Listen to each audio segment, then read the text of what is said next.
Бүгінгі сабағымыз математика сабағы. Бүгінгі жаңа тақырыбымыз бүтіннің бөлігін табуға берген есептер. Сабақты бастамас бұрын бірінші ширақ алып алайық, иә? Яғни орнынан тұрамыз. Неге айтамыз? Тез-тез бірінші топ неге айтамыз? Екінші топ. Күніміз ашық болсын. Үшінші топ. Әрқашан күлімдеп жүрейік. Жақсы. Керемет, иә?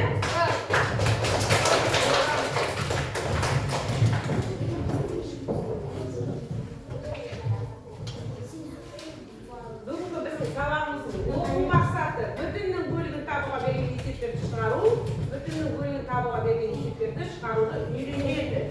Яғни үйренуіміз керек, иә? Ал сабақ мақсатымызды кім айтады? Оқуымызда бар ма сабақ мақсатымыз? Ал мақалетін оқимыз дауыстар. Бүтіннің бөлігін табуға берген есептерді шығаруды үйренесің. Иә. Енді ыстық орындық деген әдісін алып келді. Мен бүгінгі сабаққа олай болса бірінші топқа, бірінші сұрақ. Дұрыс бөлшек дегеніміз не? Бірінші топта кім айтады маған? Диана ал жақсы. Дұрыс бөлшек дегеніміз алма бөлігіне қарағанда кіші бөлшек. Керемет. Екінші топқа сұрақ. Бөлшек дегеніміз не? Кім айтады? Нұрсаядан басқа адам айтпай ма? Жақсы, Нұрсая келе ғой. Тез. Бүтіннің бір немесе бірнеше бөлігін табылса.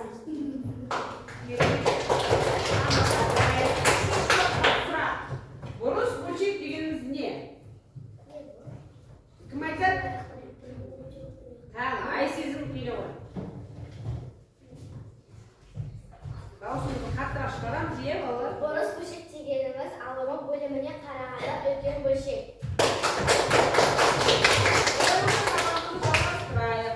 Иә. Ал қане кім білдір дейді? Бірінші тапсырманы орындаймыз. Бөлшектерді өз ретінде жаз, сонда сен ауаны қорғау тәсілдердің бірін білетін боласың дейді. Нағы деген сөз жіберген ол үшін не табамыз? Ең кіші бөлшекті табамыз. Бірінші дәптерімізді ашып, үшінші наурыз сабақтың тақырыбын жазамыз. Бірге кім шығады номерге? Ең кіші не? Неше? Айсезім үшінші, ең кішісін жаз. Одан кейін екіншісі. Екінші. Тағы. Қанша? Неше? 11 бір ғой. 65,15. Иә, келесі екіншісі. Екіншісі. Бұл ақынша қысым ма? Диана жас ақынша отыра ғой.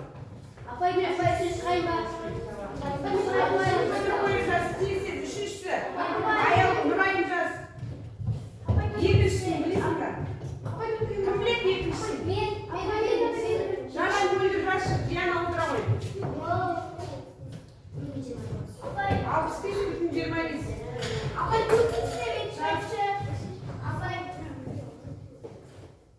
Үшінші, төртіншісіне Аялым, бесіншісіне Гүлдана шығып.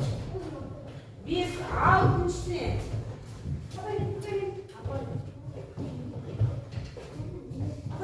Келесі шық, бияр шық. Өздерің дайындал. Одан кейін тақым тез шула шық. Артына астына әріптер жазбап, бияр сәлкемес жазды.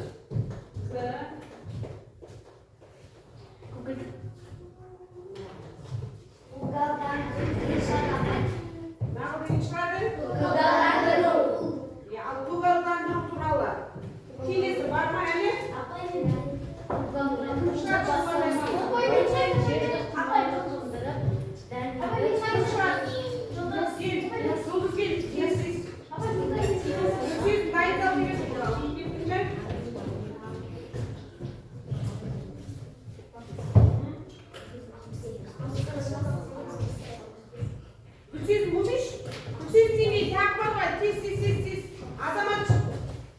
Азаматтан кейін дайындау, Гүлдана дайындау.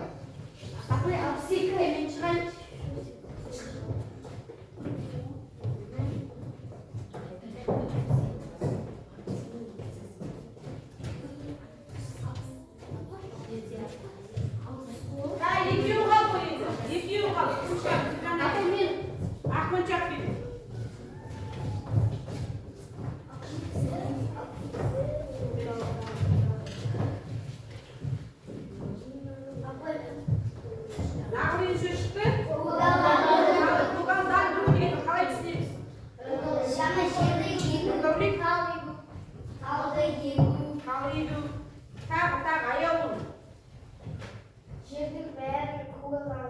гүлдер, ағаштар егу. Жақсы, керемет, жақсы шұғыла. Гүлдерді өсіру керек. Жақсы, гүлдерді өсіру үшін не істейміз біздер? Жерді бақтауымыз керек, иә? Бүкіл айналаның бәрінен тек қана емес, ағаштар не? Көктемде ертең сол жұмыстар басталады, не? Ағаш егу. Ол ауа неге керек бізге? Керек пе ауа? Иә. Себебі қанша ағаш көп болса, сонша ауамыз таза болады екен, не? Енді біз тапсырманы орындадық па? Қай есептер арқылы бағалайық? Бөлшектерді өсіретін газды алдық па? Ауаны қорғау тәсілінің бірін айда алдық па? Олай болса, бал қоямыз, 2 бал қоямыз.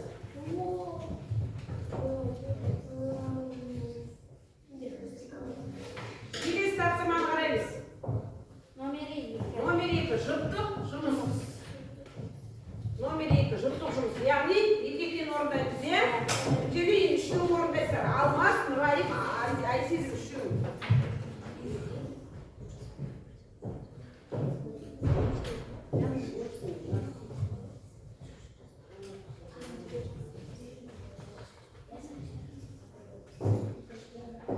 Шартымен құрып қойдым. Енді олай болса, ары қарай тапсырманы шешілмей қалай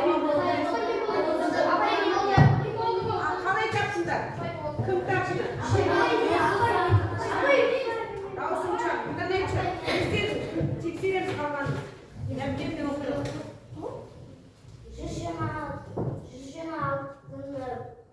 126-ға бөліп, оны бірге көйттім, 21 болды. 21 шықты дейді. Жауабы? 21 қайын шықты, 21 қайын. Дұрыс па? Олай болса бағалаймыз. 1 бал қоямыз. Дұрыс па? Есіне сақта дейді. Қарайық. Оқулықтан қараймыз, кім оқып береді? Жұмыс оқып дауысын шығарып.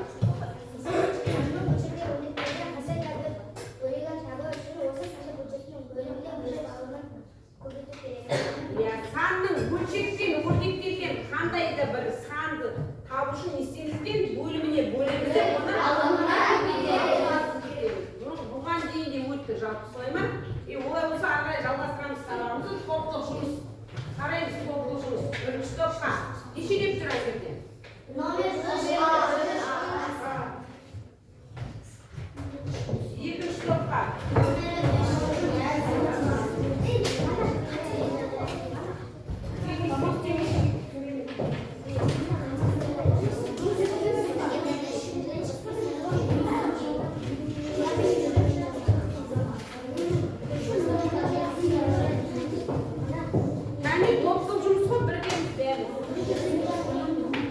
Бірігіп жазамыз, кәне көмектесеміз.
Жауабы 1,5. Олай болса топ арқылы бағалаймыз, иә? Секретарларға берді.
Бөлігін табуға берілген есепті шығара алады.